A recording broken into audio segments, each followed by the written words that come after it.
વધારે વરસાદ થવા પામ્યો છે એના કારણે આપ જાણો છો તેમ ઢાઢર કિનારા હોય કે તાલુકામાં બીજા જે વિસ્તારો છે, બીજા જે ગામો છે, એ તમામ જગ્યાએ ખેતીનો પાક સંપૂર્ણપણે નિષ્ફળ થવા પામ્યો છે। સાથે જે રીતની સરકારશ્રી દ્વારા સામાન્ય અને મધ્યમ વર્ગના લોકોની જે રીતની મજાક સમાન જે 100 રૂપિયા કેશ ડોલની વાત આપવામાં જે આવી રહી છે એ તદ્દન મજાક સમાન છે।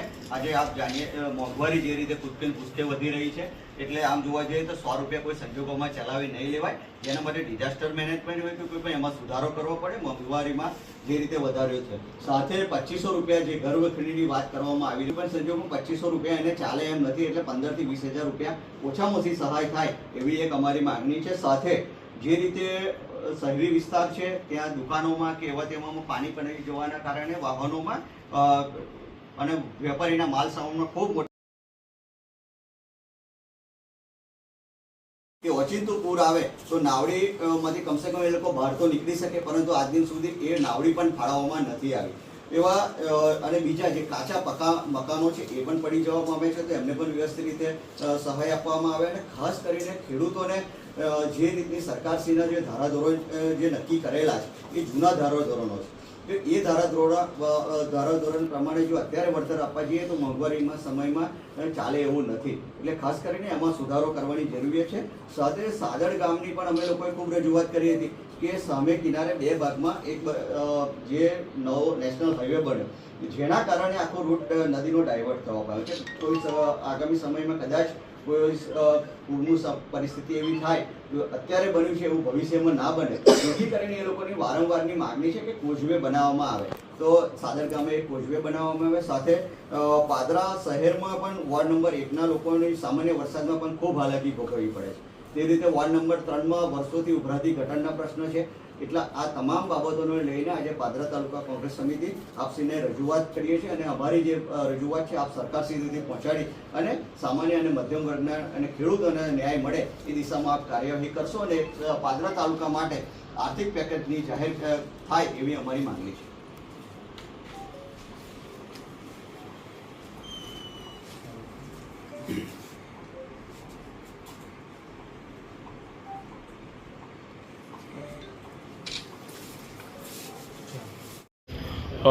જી જસવાલસિંહ, આજરોજ આવેદનપત્ર આપવામાં આવ્યું છે, શું કહેશો? કયા કયા મુદ્દાઓને લઈને આવેદનપત્ર આપવામાં આવ્યું છે? ખાસ કરીને પાદરા તાલુકામાં 12 ઇંચ કરતાં વધુ વરસાદ થવા પામ્યો છે। સાથે વડોદરા શહેર અને જિલ્લામાં પણ અતિ ભારે વરસાદ થવાના કારણે વિશ્વામિત્રીમાં જે પાણી છોડવામાં આવ્યું, આજવાનું પાણી આવ્યું, દેવડેમનું પાણી આવ્યું, અને એના કારણે ઢાઢર નદીમાં જે પાણી આવ્યું એના કારણે ઢાઢર કિનારા સહિત પાદરા તાલુકામાં સમસ્ત ગામોમાં જે રીતે ખેડૂતોનો પાકને ખૂબ મોટા પાયે નુકસાન થવા પામ્યું છે। ઢાઢર કિનારાના ગામોમાં તો સંપૂર્ણપણે પાક નષ્ટ થવા પામ્યો છે। સાથે જે કેશ ડોલની વાત કરવામાં આવી છે, સરકારશ્રી દ્વારા જે નક્કી કરવામાં આવ્યું છે ડિઝાસ્ટર મેનેજમેન્ટ, એવી 100 રૂપિયા આપવાની જે વાત કરી છે, 100 રૂપિયા કેવી રીતે ચલાવી લેવામાં આવે? એક પરિવારમાં 2 કે 4 જણા હોય તો એને કેટલા પૈસા મળે? કેવી રીતે ચાલવામાં આવે? 100 રૂપિયા આજે કયા જેમ આમ વાત કરવામાં આવે છે વિકાસની, ડબલ એન્જિન ને ટ્રિપલ એન્જિનની વાત કરવામાં આવે છે, વિકાસના નામે મત માગવાની વાતો કરવામાં આવે છે, પરંતુ સાચો અર્થમાં જોવા જઈએ તો કઈ જગ્યાએ વિકાસ? જ્યારે મધ્યમ અને સામાન્ય વર્ગના માણસોને આજે 4-4, 5-5 દિવસ સુધી પાણીમાં અને વલખા મારવા પડે છે, એને ભોજન માટે વલખા મારવા પડે, એવી પરિસ્થિતિમાં જ્યારે સહાયની વાત કરવામાં આવે તો એને 100 રૂપિયા આપવાની વાત કરવામાં આવે છે। એ 100 રૂપિયા કોઈ સંજોગોમાં ચલવી લેવામાં નહીં આવે। આજે અમે રજૂઆત કરી છે કે 100 રૂપિયા એ ક્રૂઝ મજાક સમાન છે સામાન્ય અને ગરીબ માણસોના, એમાં કમસે કમ 500 રૂપિયા 400 રૂપિયા આપવા પડે તો એને બરાબર વ્યવસ્થિત વળતર આપ્યું એવું કહેવાય। સાથે જે ઘર વરખડી તમામપણે જે ઘરોમાં પાણી પાસી જવા પામ્યા છે, જેના કારણે ઘર વરખડીમાં ખૂબ મોટા પાયાને નુકસાન થવા પામ્યું છે, એમાં પણ 2500 રૂપિયા નક્કી કરવામાં આવ્યા છે। શું હું આજે જનતાને પૂછવા માગું છું, 2500 રૂપિયામાં કેટલા દિવસ ચાલે એવા છે? 4 દિવસ પણ આજની મોંઘવારીના યુગમાં 2500 રૂપિયા ના ચાલે। એટલે અમે રજૂઆત કરી છે તે ઓછામાં ઓછા 15 થી 20,000 રૂપિયા ઘર વખરીના એમને સહાય કરવામાં આવે એવી આજે એક માગણી કરવામાં આવી છે।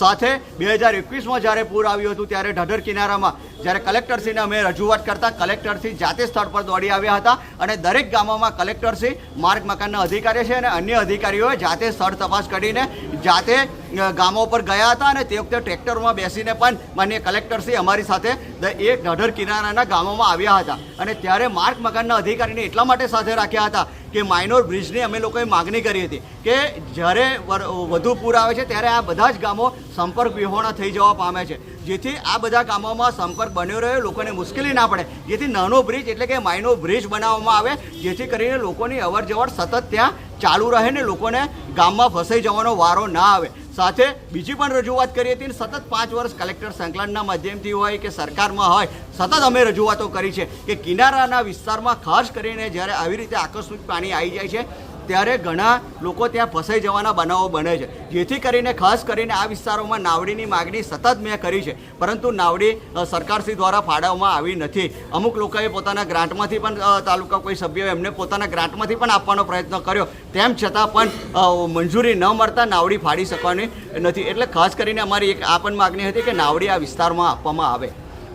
સાથે સાદર ગામની વાત કરીએ તો સાદર ગામની જ્યારે અમે લોકોએ રજૂઆત કરી હતી જ્યારે નેશનલ હાઈવે બની રહ્યો હતો ત્યારે કે ભાઈ નેશનલ હાઈવે બની રહ્યો છે, તો ત્યારબાદ રજૂઆતની બાદ પ્રાંત અધિકારીશ્રી જાતે ગામ પર ગયા હતા. મેં રજૂઆત કરી હતી કે જેવી રીતે નેશનલ હાઈવે કોરિડોર બન્યો છે જેના લીધે નદીનું વહેણ બદલાવા પામ્યું છે, તો ભવિષ્યમાં કોઈક દિવસ ખૂબ મોટી તકલીફ આ ગામમાં મુશ્કેલીમાં મુકાશે, જેથી કરીને એનો વ્યવસ્થિત પાણીનો નિકાલ જે નદીનું વહેણ સાંકડું કર્યું છે, જે નદીનો પ્રવાહ બદલવાનો પ્રયત્ન કર્યો છે એને યથાવત સ્થિતિમાં કરવામાં આવે. સાથે સાદર ગામ એ બે ખેતીની જમીન બધી જ જમીન સામેના કિનારે છે, જેથી કરીને લોકોને જીવના જોખમે નદી ક્રોસ કરીને સામે કિનારે ખેતી અર્થે જવું પડે છે. જેથી એક રજૂઆત એવી પણ કરી હતી કે કોઝવે અહીંયા બનાવવામાં આવે અને લોકોને ત્યાં જવા આવવામાં અવર જવર કરવામાં આસાનીથી અવર જવર કરી શકે. આ પણ રજૂઆત કરી હતી. પ્રાંત અધિકારીશ્રી ગામ પર આવ્યા હતા.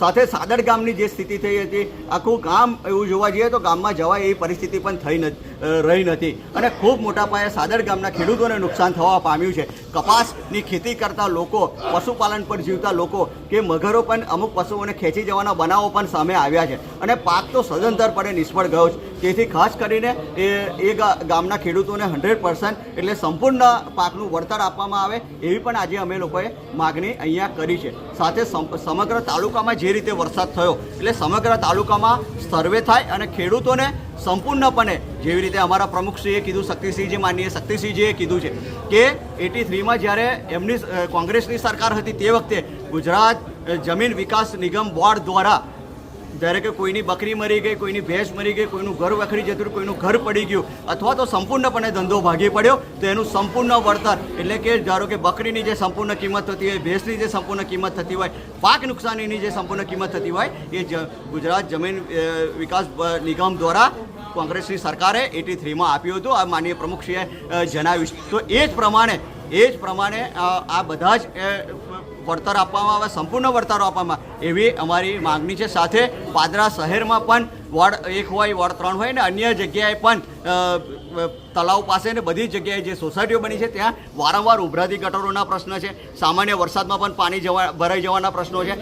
આ પ્રશ્નોની પણ અગાઉ રજૂઆતો કરેલી, તેમ છતાં એનો પણ કોઈ નિકાલ નથી આવ્યો. એટલે એ બાબતે પણ આજે અમે લોકોએ અહીંયા રજૂઆત કરી છે અને આ તમામ બાબતોને લઈને પાદરા તાલુકા માટે એક વિશેષ આર્થિક પેકેજ જાહેર કરવામાં આવે એવી આજે અમે માગણી કરી છે. જસપાલસિંહ, પાદરા તાલુકામાં કેટલા વીઘા ખેતરોમાં નુકસાન થયું છે?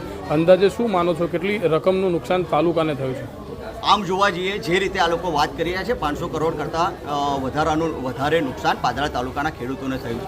હજારો હેક્ટર જમીનમાં ખૂબ મોટા પાયે કપાસ તો સદંતરપણે નિષ્ફળ જવા પામ્યો છે. સાથે જે શાકભાજી પકાવતા ખેડૂતો છે, જે નાના ખેડૂતો છે, જે શાકભાજી પકાવે છે, અન્ય પાક કરે છે, એ તમામ લોકોના ખેતરોમાં જે રીતે વરસાદ અતિશય થવાના કારણે પાક સંપૂર્ણપણે ધોવાઈ જવા પામે છે, નિષ્ફળ થવા પામે. એટલે હજારો હેક્ટર જમીનોમાં નુકસાન થવા પામ્યું છે.